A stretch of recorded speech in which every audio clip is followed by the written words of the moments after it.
Luke Ennekins was in bad shape. At 41, he developed an addiction to pills with an undiagnosed mental disorder. He couldn't sit still for more than 10 seconds. His outbursts landed him in an institution with a bleak future.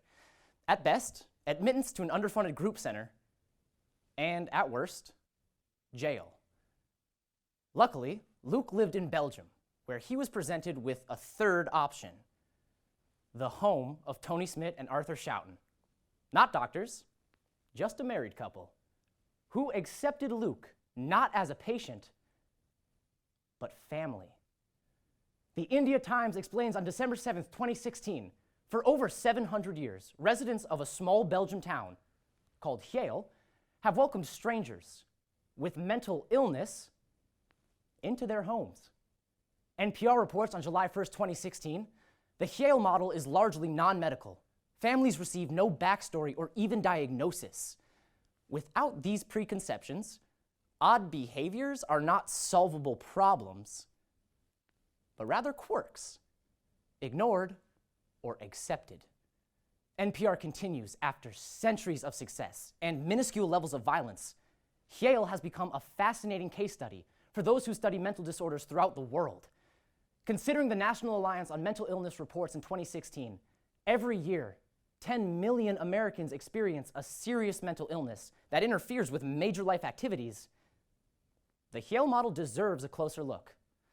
So, let's first explore how Yale came to be, next methods employed there, before critical implications of an approach to addressing mental health, both simplistic and radical. Acceptance. 10 years after moving in, Luke is thriving, maintaining a part-time job, and spending time with his girlfriend. But he is only the latest beneficiary in a program stemming back centuries. Let's explore Yale's mythological origins and modern incarnation. First, the story of Yale begins 1,300 years ago with the tale of Saint Dymphna. The National Catholic Reporter explains on May 15, 2015, Dymphna was a 7th century Irish princess who established a hospice in Yale for those with unsound mind. Unfortunately, her evil father murdered her in a mad rage. Yeah, that actually happened. But her legend persisted, with tales of miraculous cures for mental afflictions to any who visited her grave. In 1247, Dymphna was canonized as the patron saint of mental illness. Aeon continues on January 9th, 2016. In 1349, a church was built in her name, welcoming anyone suffering with mental troubles. When the church overflowed, townspeople began housing pilgrims in exchange for farm labor. By the Renaissance, Yale was known far and wide as a sanctuary for the mad. Next, Yale has seen some improvements over the last 500 years. The Minnesota Post explains on September 29, 2015, after reports of mistreatment, the Belgian government took over the program in 1850, building a hospital to assess patients and hosts. Today, according to the U.S. National Library of Medicine, about 98% of candidates are transferred from psychiatric institutions. They're screened for violence, prescribed necessary medication, and if all goes well, assigned a family. Hosts are vetted to ensure adequate living space and no criminal record, and receive roughly $13 a day as compensation. Then, as the previously cited Aeon explains, guests are treated as family. Odd behaviors are ignored where possible and dealt with discreetly when necessary. Those unable to cope can be readmitted to the hospital, but their return is always eagerly awaited. Yale prioritizes a social approach to addressing mental health with a medical safety net. Luke's host mom, Tony, explains her family is hosted for generations. It's all she's ever known. This culture of acceptance has produced unique approaches to addressing mental health through language and behavior. First, throughout the centuries, hosts have developed precise language choices. The British Psychological Society reports in September of 2015, the term mentally ill is never heard. Even words such as psychiatric or patient are carefully hedged with finger waggling and scare quotes. In the family care system, guests are not patients, the most common collective term is simply boarders. And while a boarder may be difficult, they are never bad, dumb, or crazy.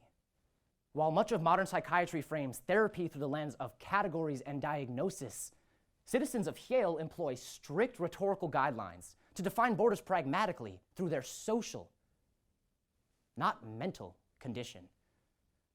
Next, hosts remain careful when reacting to a boarder's quirks. Dr. Ellen Baxter, who has studied extensively in Yale, describes to Radiolab on July 1st, 2016, her encounter with Buttons Man. Every day, this boarder nervously twisted off all the buttons on his shirt. And every single night, his host mom sewed them back on. Baxter saw only a waste of time and suggested using fish line so the buttons wouldn't rip off. The woman responded with a horrified look. "You don't understand," she said. "This man needs to rip off his buttons. It helps him." Tony Smith recounts a boarder named Dis, who would wake up in the middle of the night screaming because lions were coming out of the walls. But this disruptive behavior was not met with a hospital visit or drugs. Instead, Tony simply chased the lions away. The whole idea is if no one's being hurt, maybe there's nothing to fix. Throughout the centuries, Yale hasn't only provided refuge to those with mental troubles. During World War II, hosts took in Jewish refugees fleeing the Nazis. This rich history continues to resonate today through two implications concerning rhetoric and culture. First, the successful rhetorical strategies employed by hosts in Yale highlight deficiencies in Western approaches to mental illness. In the previously cited Radiolab interview, American mental health expert Dr. Ellen Baxter describes how Yale shook the very foundations of her training. She explains, letting someone tear off buttons was the antithesis of the medical model she had studied in college. A model built on the hope of fixing the problem. She continues, in America, we don't chase away lions. That would be unprofessional. In this way, Western medical education instills a rhetorical preoccupation with illness and recovery, a language so hardwired that when healthcare providers encounter someone deemed mentally ill, they can only see one thing: a sickness to be cured. Finally, Yale's success stems predominantly from a collectivist, community-based approach to addressing mental health.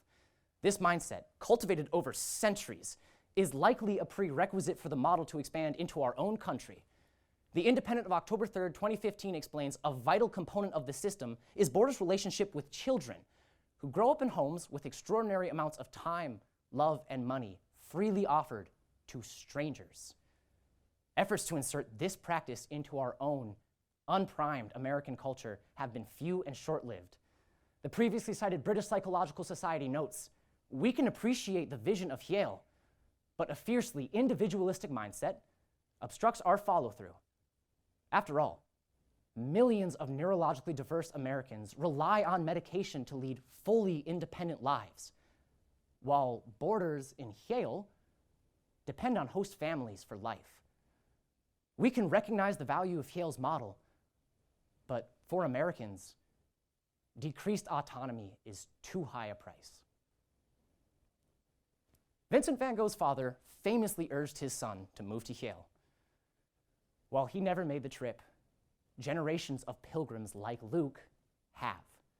After exploring Yale's history, model, and implications, we're offered an alternative vision into mental health, one that Tony and Arthur hope to keep alive for generations to come.